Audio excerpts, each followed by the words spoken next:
ہر عمل سے یہ کام اچھا ہے. کہہ دیجئے سبحان اللہ. ہر عمل سے یہ کام اچھا ہے. نعت مصطفیٰ دنیا سے ویرانی نہیں جاتی. نعت مصطفیٰ دنیا سے ویرانی نہیں جاتی. کوئی صورت کسی صورت سے پہچانی نہیں جاتی. نعت مصطفیٰ دنیا سے ویرانی نہیں جاتی. کوئی صورت کسی صورت سے پہچانی نہیں جاتی. ردائے فاطمہ زہرا نے رکھ لی آبرو ورنہ. ردائے فاطمہ زہرا نے رکھ لی آبرو ورنہ قیامت تک ہمارے گھر سے اڑیانی نہیں جاتی. فضا بدلے کے دن بدلے کوئی آئے کوئی جائے. فضا بدلے کے دن بدلے کوئی آئے کوئی جائے. غلام مصطفیٰ کے گھر سے سلطانی نہیں جاتی. فضا بدلے کے دن بدلے کوئی آئے کوئی جائے. غلام مصطفیٰ کے گھر سے سلطانی نہیں جاتی. یہ مہر و ماہ روز و شب نکل کر ڈوب جاتے ہیں. وہ جس ذرے کو چھولے اس کی تابانی نہیں جاتی. وہ جس ذرے کو چھولے اس کی تابانی نہیں جاتی. نبی نے صدیوں پہلے چاند ٹکڑے کر کے چھوڑا تھا. نبی نے صدیوں پہلے چاند ٹکڑے کر کے چھوڑا تھا. مگر اب تک خرد والوں کی حیرانی نہیں جاتی. مگر اب تک خرد والوں کی حیرانی نہیں جاتی. میرے دوستو مولانا نے ہم اور آپ کے سامنے مولانا امان اللہ قاسمی دامت برکاتہ العالیہ نے سیرت النبی صلی اللہ علیہ وسلم سے کے حوالے سے بڑی قیمتی باتیں ہم اور آپ تک پہنچائی. آئیے دوستو میں ایک شعر پڑھ کے اس کے بعد حضرت اقدس استاذ الاساتذہ محبوب قوم و ملت ورجل العلماء والصلحاء مخدوم زمان حضرت اقدس قاضی صاحب دامت برکاتہ العالیہ کے خدمت اقدس میں پہنچنا چاہوں گا. لیکن اس سے قبل ایک شعر یہ کہ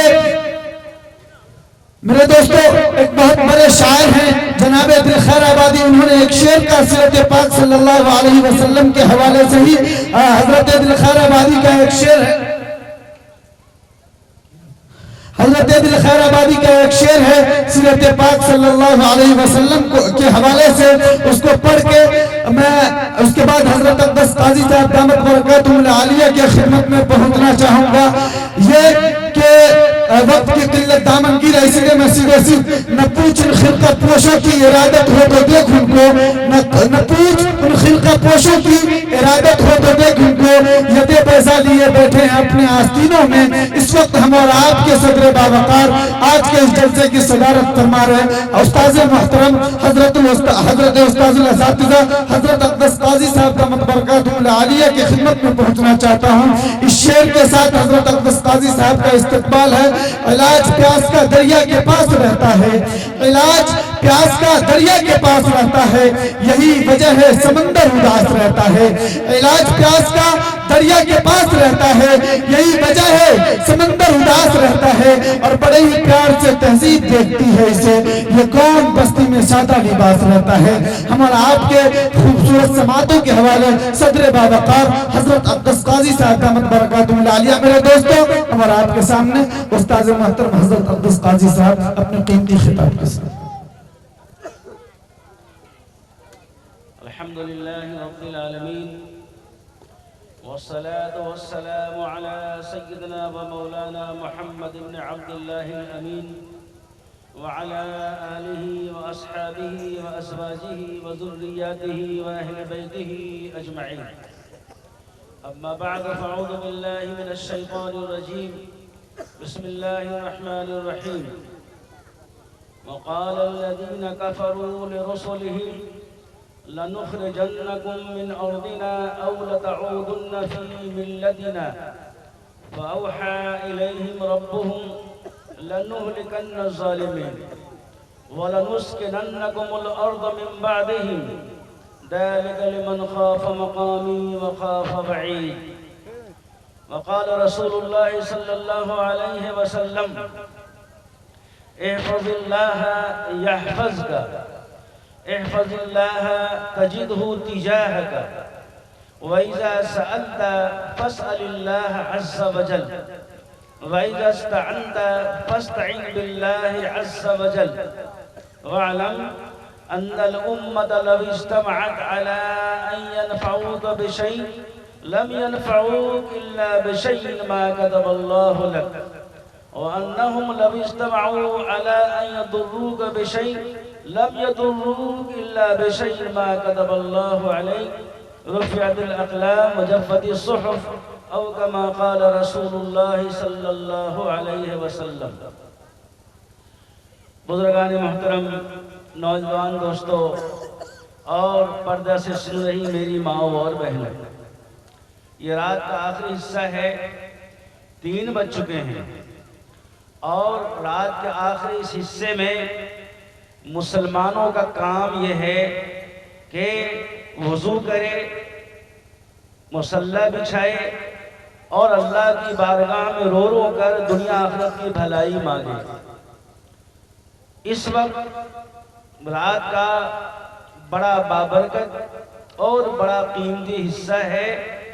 اس وقت میں اللہ کے آخری رسول حضرت محمد صلی اللہ علیہ وسلم کی بابرکت عادت شریفہ رہی ہے کہ اللہ کی بارگاہ میں کھڑے ہو کر قرآن مقدس کی تلاوت کرتے رہے ہیں، اور اس وقت میں اللہ کی بارگاہ میں رو رو کر اپنی امت کے لیے اور اپنے لیے دنیا آخرت کی بھلائی اپنے دامن میں سمیٹتے رہے ہیں، اور یہی دعوت دی ہے اللہ کے آخری پیغمبر نے ہم سب مسلمانوں کو۔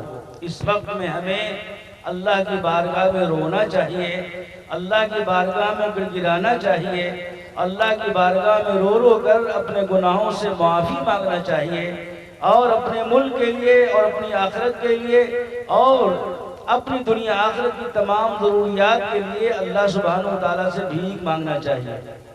میرے بزرگوں، اصلاح معاشرہ کے عنوان سے آج کا یہ پروگرام بڑی قربانیوں کے ساتھ ہو رہا ہے۔ آج کے اس پروگرام میں آپ نے اور ذمہ داران نے جو قربانیاں پیش کی ہیں اس کا مظہر یہ اسٹیج ہے، شامیانہ ہے، اور باہر سے آنے والے مہمانوں کے لیے بے پناہ ضیافت کا انتظام ہے۔ اللہ سبحانہ وتعالیٰ اپنی شایان شان ان ذمہ داروں کو اجر عظیم عطا فرمائے، اور یہ پروگرام جو قربانیوں کے ساتھ ہو رہا ہے اس سے دیے جانے والے پیغام پر اللہ پاک عمل کی توفیق عطا فرمائے۔ ابھی ایک بڑے جاندار، زوردار، اپنے علاقے کے باوقار مقرر کا خطاب ہونا ہے، جنہیں بہت زیادہ وقت چاہیے۔ میں تھوڑی دیر آپ کے سامنے حائل ہو گیا ہوں، اور میں اللہ کے آخری پیغمبر حضرت محمد صلی اللہ علیہ وسلم کا جو پیغام آپ کے نام ہے وہ پیغام دے کر رخصت ہونا چاہوں گا۔ اس پیغام سے پہلے اللہ کی آخری کتاب قرآن مقدس میں اللہ سبحانہ وتعالیٰ کا جو پیغام ہے وہ پیغام میں نے آپ کو پڑھ کر سنایا ہے۔ یاد رکھیے، آپ ہیں مسلمان، آپ آزاد لوگ نہیں ہیں، آپ مسلمان ہیں، اور اللہ نے آپ کو زندگی گزارنے کا ایک پاکیزہ نظام دیا ہے جس کا نام قرآن ہے، اور قرآن پر عمل کر کے اللہ کے آخری پیغمبر حضرت محمد صلی اللہ علیہ وسلم نے جو ایک پاکیزہ طریقے زندگی عطا فرمایا ہے اس کا نام سنت ہے۔ آپ دنیا کی بسنے والی عام قوموں کی طرح نہیں ہیں، آپ دنیا کے امام ہیں۔ اب دنیا میں آپ اس لیے آئے ہیں، دنیا میں مسلمان اس لیے برپا ہوئے ہیں کہ خود بھی نیک بنے، نیکی کے راستے پر چلے، اور دنیا کے بسنے والے انسانوں کو نیکی کی راہ بتائے، خود بھی امن کا، شانتی کا پیغامبر بن کر جیے، اور دنیا کے بسنے والے انسانوں کو امن اور شانتی کا پیغام دے۔ کوئی بھی آبادی، کوئی بھی سماج، کوئی بھی گھرانہ ایسا نہ ہو جہاں ہم اسلام کا یہ پیغام پہنچائے بغیر دنیا سے چلے جائیں۔ قرآن میں اللہ سبحانہ وتعالیٰ نے اپنے رسول کی دنیا میں تشریف آوری کا مقصد بتایا ہے۔ هو الذي أرسل رسوله بالهدى ودين الحق ليظهره على الدين كله ولو كره المشركون۔ اللہ کے رسول، اللہ کے آخری پیغمبر حضرت محمد صلی اللہ علیہ وسلم دنیا میں اس لیے آئے تاکہ ہر کچے پکے مکان میں، ہر انسان کی زندگی میں اللہ کا دین داخل کر دیں، اور قرآن کا جو پاکیزہ نظام زندگی ہے، قرآن کے پاکیزہ نظام زندگی کے مطابق انسانوں کی زندگی بنا دیں۔ ہر گاؤں، ہر قصبہ، ہر دیہات، ہر پکے کچے مکان میں اللہ کا دین داخل ہو جائے اور قرآن کے نظام پر لوگ عمل کرنے والے بن جائیں۔ اللہ کے رسول کی بعثت کا مقصد یہی ہے، اور آپ اللہ کے رسول کی بعثت کے بعد قیامت تک کے آنے والے سارے انسانوں کے لیے اللہ کے رسول کا جو فریضہ تھا اس فریضہ پر عمل کرنے کے پابند ہیں۔ اس لیے تھوڑے وقت میں آپ سے عرض کرنا ہے کہ آپ مسلمان اس دنیا میں امن کے، شانتی کے، چین و سکون کے پیغامبر بن کر آئے ہیں۔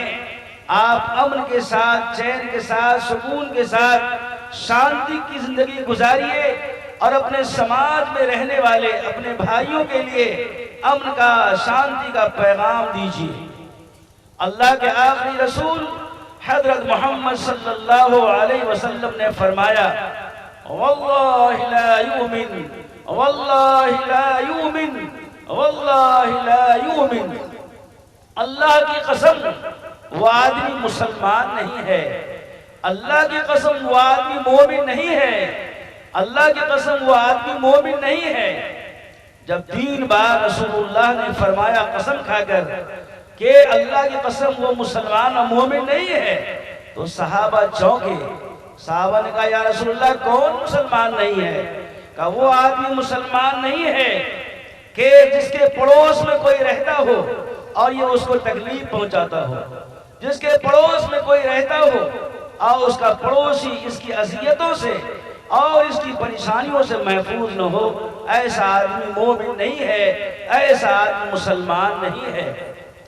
یہ حدیث پاک میں جناب رسول کریم صلی اللہ علیہ وسلم نے آپ کا تعارف کرایا ہے کہ آپ زندگی اس طرح گزاریے، اس طرح گزاریے کہ آپ جہاں رہتے ہوں آپ کے پڑوس میں آپ کا کوئی بھائی رہتا ہو اور آپ کے پڑوس میں کوئی کسی مذہب کا ماننے والا رہتا ہو۔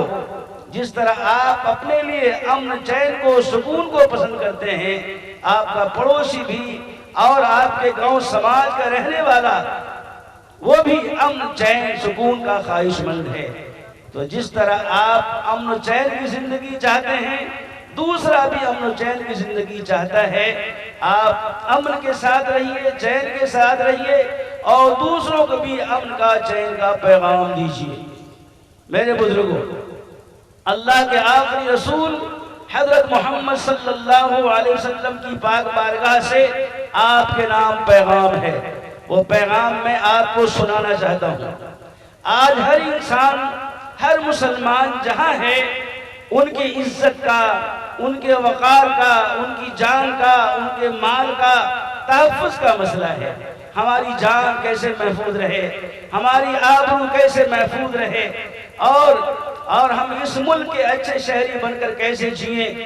ہر مسلمان جہاں بھی ہے، جس شعبے زندگی میں ہے، جس گاؤں میں ہے، جس سماج میں ہے، وہ اپنی جان، مال، آبرو، اپنے تحفظ کے لیے پریشان ہے۔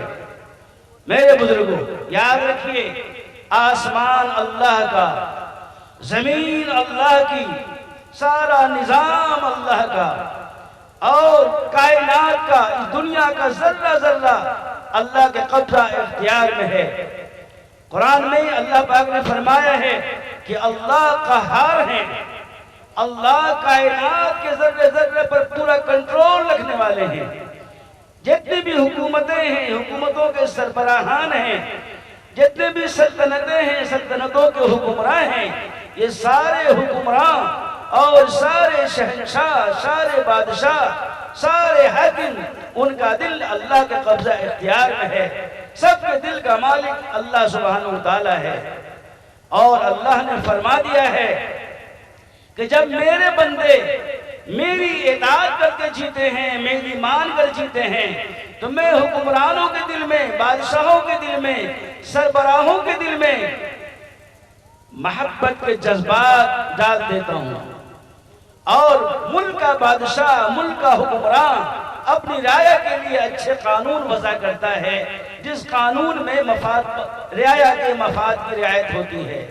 اور اگر میرے بندے جب میری نافرمانی کرتے ہیں اور میرے حکموں کے خلاف زندگی بسر کرتے ہیں، تو میں اس ملک کے بادشاہ کے دل میں رعایا کے تعلق سے نفرت و غصہ ڈال دیتا ہوں، اور پھر ملک کا سربراہ ایسے ایسے قانون بناتا ہے جس قانون میں رعایا کے مفاد کی رعایت نہیں ہوتی۔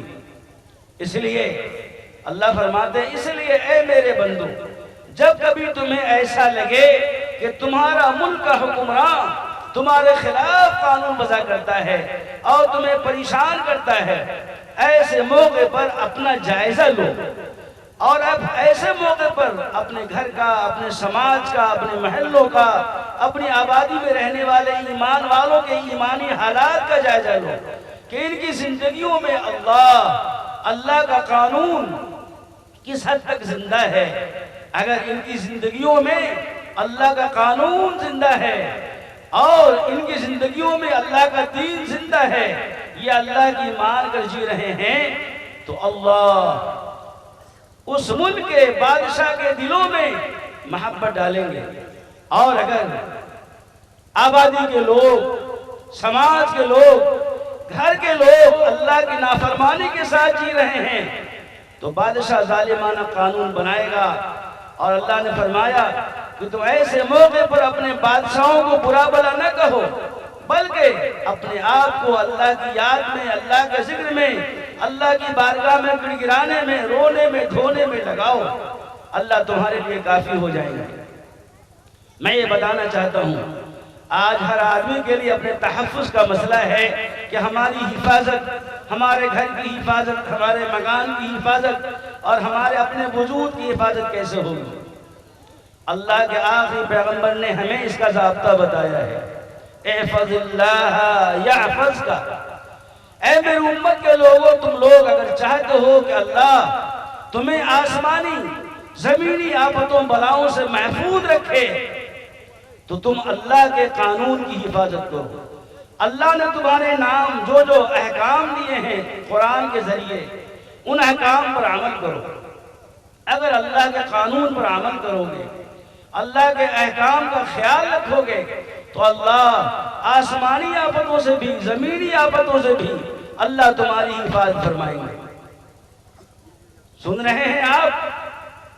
احفظ اللہ یحفظ کا، اللہ کے احکام کی حفاظت کرو، اللہ کے احکام کی بجاوری کرو، اللہ تمہاری حفاظت فرمائیں گے۔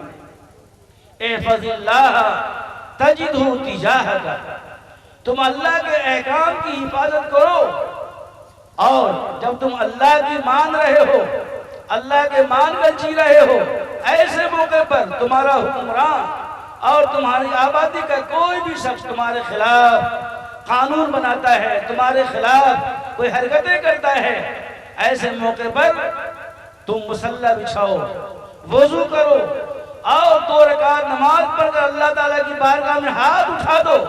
اے اللہ ہم بے کس ہیں، اے اللہ ہم مجبور ہیں، اے اللہ ہم پریشانیوں میں گھرے ہوئے ہیں، اے اللہ لوگ ہمیں لقمۂ عدل بنانا چاہتے ہیں۔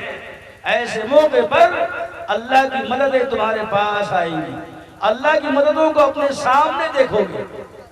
یہ تربیت فرمائی ہے جناب رسول کریم صلی اللہ علیہ وسلم نے ہماری، آپ کی اور قیامت تک کے آنے والے سارے مسلمانوں کی، کہ جو مسلمان ساری آفتوں بلاؤں سے محفوظ رہنا چاہتا ہے، تو اس کی ایک بنیادی ضرورت ہے، وہ ہے اللہ کا دین۔ اللہ کے دین پر اپنے آپ کو پوری طرح قائم و دائم رکھے، اللہ سبحانہ وتعالیٰ ساری آفتوں بلاؤں سے اسے محفوظ فرمائیں گے۔ اور ایسے وقت میں جب کوئی دشمن طاقت تمہیں لقمۂ اجل بنانے کو تیار ہوں، ایسے موقع پر ہاتھ اٹھاؤ گے، اللہ کی مددیں تمہارے سامنے موجود ہوں گی۔ میں نے آپ کے سامنے قرآن مقدس کی آیت پڑھی ہے۔ قرآن مقدس آپ جانتے ہیں کہ قیامت تک کے آنے والے سارے انسانوں کے لیے گائیڈ بک ہے، یہ نصیحت کی، ہدایت کی کتاب ہے قرآن مقدس۔ اور قرآن مقدس نے اس بات کی ضمانت دی ہے کہ جو انسان قرآن پر عمل کرے گا، یہ قرآن صرف مسلمانوں کے لیے نہیں ہے، یہ قرآن قیامت تک کے آنے والے سارے انسانوں کے لیے ہے۔ آپ کے سماج میں ہندو بھائی ہوں، آپ کے سماج میں بدھسٹ ہوں، آپ کے سماج میں پارسی ہوں، کسی بھی دین دھرم کے ماننے والے لوگ ہوں، سب کے لیے قرآن ہے، سب کو قرآن دینا چاہیے اور سب کو قرآن پاک کا پیغام سنانا چاہیے۔ قرآن میں اللہ نے فرمایا ہے ھدی للناس، یہ قرآن قیامت تک کے آنے والے سارے انسانوں کے لیے عزت کی ضامن کتاب ہے اور عزت کی راہ بتانے والی کتاب ہے۔ تو آپ کو قرآن میں اللہ سبحانہ وتعالیٰ نے قیامت تک کے آنے والے سارے انسانوں کے لیے کامیابی کا ایک ضابطہ بتایا ہے۔ اس سے پہلے اللہ کے آخری پیغمبر حضرت محمد صلی اللہ علیہ وسلم سے پہلے دنیا میں انبیاء آئے، حضرت ابراہیم علیہ السلام آئے، حضرت موسیٰ علیہ السلام آئے، حضرت نوح آئے، حضرت ہود آئے، حضرت صالح آئے، حضرت لوط آئے، اللہ کے بڑے بڑے پیغمبر دنیا میں آئے۔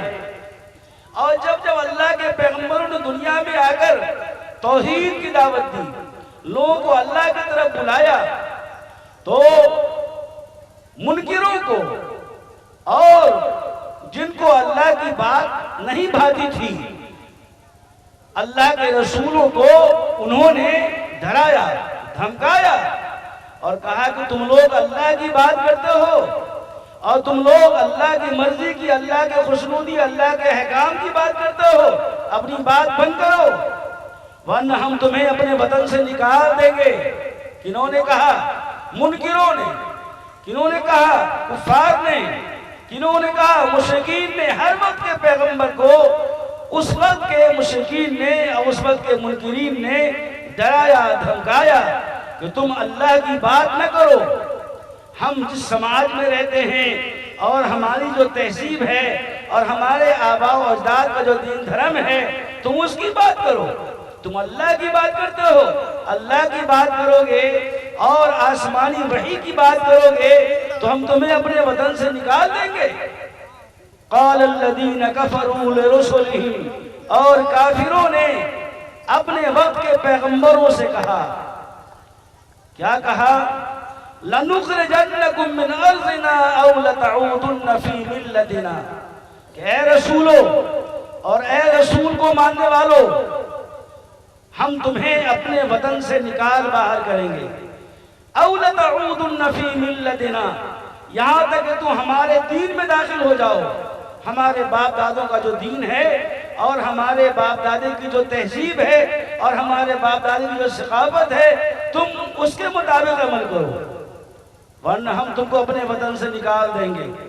لیکن اللہ نے رسولوں کو بھیجا اور اللہ نے اپنی پاک بارگاہ سے آسمانی کتاب دی اور اللہ نے توحید پر عمل کرنے کا سب کو پابند بنایا۔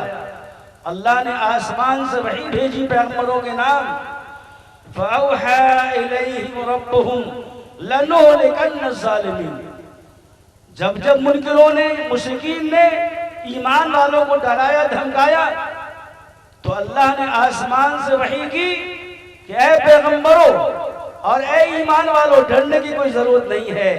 جو لوگ آپ کو ڈرا رہے ہیں اور جو لوگ آپ کو دھمکا دے رہے ہیں اور جو لوگ آپ کی دھمکیاں دے دے کر آپ کو توحید کی دعوت سے باہر رکھنے کی جرأتیں بھیجا کر رہے ہیں، سن لے وہ لوگ، لَنُهْلِكَنَّ الظَّالِمِينَ، ہم لازماً ظالموں کو ہلاک کر دیں گے۔ جو لوگ دھمکیاں دیتے ہیں آپ کو جلا وطن کرنے کی، ہم ان کو ہلاک کر دیں گے۔ اور فرمایا وَلَنُسْكِنَنَّكُمُ الْأَرْضَ مِنْ بَعْدِهِمْ، اور ہم آپ کو، اے نبیوں، آپ کو اور آپ کے ماننے والوں کی زمین میں بسائیں گے اور ظالموں کو ہم اس زمین سے پاک کر دیں گے۔ ہوا ایسے ہی، حضرت نوح علیہ السلام کو دھمکایا ان کے لوگوں نے، تو جو ایمان والے تھے، جو کشتی نوح میں سوار ہوئے، وہ تو بچے، اور جتنے بھی دھمکانے والے، ڈرانے والے لوگ تھے، سب کے سب پانی کا عذاب آیا اور سب کے سب پانی کے عذاب کی نظر ہو گئے۔ قوم لوط کو ڈرایا اور حضرت ہود کو ان کی قوم نے ڈرایا، حضرت صالح کو ان کی قوم نے ڈرایا، حضرت شعیب کو ان کی قوم نے ڈرایا، حضرت ابراہیم کو ان کی قوم نے ڈرایا، حضرت موسیٰ کو ان کی قوم نے ڈرایا۔ تو اللہ سبحانہ وتعالیٰ نے پیغمبروں کو اور پیغمبروں پر ایمان لانے والے خوشبخت مسلمانوں کو محفوظ رکھا، اور جتنے بھی ڈرانے والے دھمکانے والے لوگ تھے یہ سب کے سب عذاب کے اندر گرفتار ہوئے، اور آج ان کا کوئی نام لینے والا نہیں ہے۔ تو قرآن میں اللہ سبحانہ وتعالیٰ نے ہمیں حوصلہ دیا ہے، اور قرآن میں اللہ سبحانہ وتعالیٰ نے قیامت تک کے آنے والے سارے ایمان والوں کو حوصلہ عطا فرمایا ہے کہ ایمان والے اگر ایمان کے ساتھ اور ایمانی تقاضوں پر عمل کے ساتھ ایمان والے اللہ کی مان کر، رسول اللہ کی مان کر زندگی گزاریں گے تو ایمان والوں کا کوئی بھی بال بگا نہیں کر سکتا۔ اور اگر ایمان والے اپنے ایمانی تقاضوں سے ہٹ کر جئیں گے، ایمان والے ایمانی تقاضوں پر عمل نہیں کریں گے، تو جو چاہے اسے لقمہ بنا لے، اور جو چاہے اس کے ساتھ کھلواڑ کر لے، اور جو چاہے ان کی عزت پر، ان کے املاک پر، اور ان کے اموال پر، اور ان کی نسل پر حملہ کرے، اس کا کوئی بھی محافظ نہیں ہے۔ قرآن میں اللہ سبحانہ وتعالیٰ نے فرمایا ذَلِكَ لِمَنْ خَافَ مَقَامِي وَخَافَ وَعِيدِ، یہ بشارت، کون سی بشارت؟ کہ ہم ایمان والوں کو دنیا میں باقی رکھیں گے اور ہم منکروں کو دنیا سے پاک کر دیں گے۔ یہ بشارت ان خوشبخت انسانوں کے لیے ہے جو میرے بارگاہ میں کھڑا ہونے سے ڈرا اور جو میری وعید سے ڈرا۔ اللہ سبحانہ وتعالیٰ نے بندوں کے نام جو پیغام دیا ہے، اس پیغام پر عمل کر کے انسان اس دنیا میں عزت کی زندگی حاصل کر سکتا ہے۔ اور اللہ سبحانہ وتعالیٰ نے بندوں کو جن چیزوں سے ڈرایا ہے اس سے ڈر کر اس دنیا میں انسان عزت کی زندگی گزار سکتا ہے۔ اس کے خلاف اگر آدمی دیوانوں کی زندگی جیے گا اور دیوانوں کی زندگی گزارنا چاہے گا، ایسے انسانوں کے لیے تحفظ کی کوئی ضمانت نہیں ہے، اور ایسے انسانوں کی تحفظ کا کوئی سوال نہیں ہے۔ اس لیے قرآن مقدس میں اللہ سبحانہ وتعالیٰ نے ہماری کامیابی کے لیے شرط قرار دیا ہے ایمان کے تقاضے پر عمل۔ قرآن کی بڑی مشہور آیت ہے جسے آپ علماء کی زبان سے سنتے رہتے ہیں۔ اللہ سبحانہ وتعالیٰ نے فرمایا ہے لا تہنوا ولا تحزنوا وانتم الاعلون ان کنتم مومنین، اے ایمان والو، اے مسلمانوں، کبھی تم غم زدہ مت ہونا اور کبھی ہمت مت ہارنا، اپنے حوصلے کو پست مت کرنا۔ غلبہ تمہارے لیے ہے، ایک شرط ہے کہ تم مومن بن کر رہو، تم اللہ کی مان کر جیو اور اللہ کے احکامات پر عمل کے ساتھ زندگی گزارو، تو یہ غلبہ تمہارے لیے ہے۔ معلوم ہوا کہ اگر ایمان والے ایمانی صفات کے ساتھ زندگی نہیں گزاریں گے تو ان کے لیے غلبہ کی اور سربلندی کی کوئی ضمانت نہیں ہے۔ اللہ سبحانہ وتعالیٰ ہم سب کو اپنے احکام پر عمل کی توفیق عطا فرمائے، اور اللہ سبحانہ وتعالی ہم سب کو اپنی وعید سے بچا کر زندگی گزارنے کی توفیق عطا فرمائے، اور اللہ سبحانہ وتعالی ہم سب کو آخری سانس تک اپنی مرضیات پہ چلائے۔ میرے بزرگوں، دوستو، جو پیغام قرآن کا اور جو پیغام میں نے اللہ کے رسول کی پاک بارگاہ کا آپ کو سنایا ہے، یہ دو نہایت ہی اہم بنیادی پیغام ہے، جس بنیادی پیغام پر آپ کو زندگی پر عمل کرنے کے لیے بالکل اپنے آپ کو پابند بنانے کی ضرورت ہے۔ اللہ پاک ہم سب کو کہنے سے زیادہ عمل کی توفیق عطا فرمائے۔ صلی اللہ علی النبی الامی صلی اللہ علیہ وسلم، وما توفیق الا باللہ، علیہ توکلت و الیہ انیب، وآخر دعوانا الحمدللہ رب العالمین۔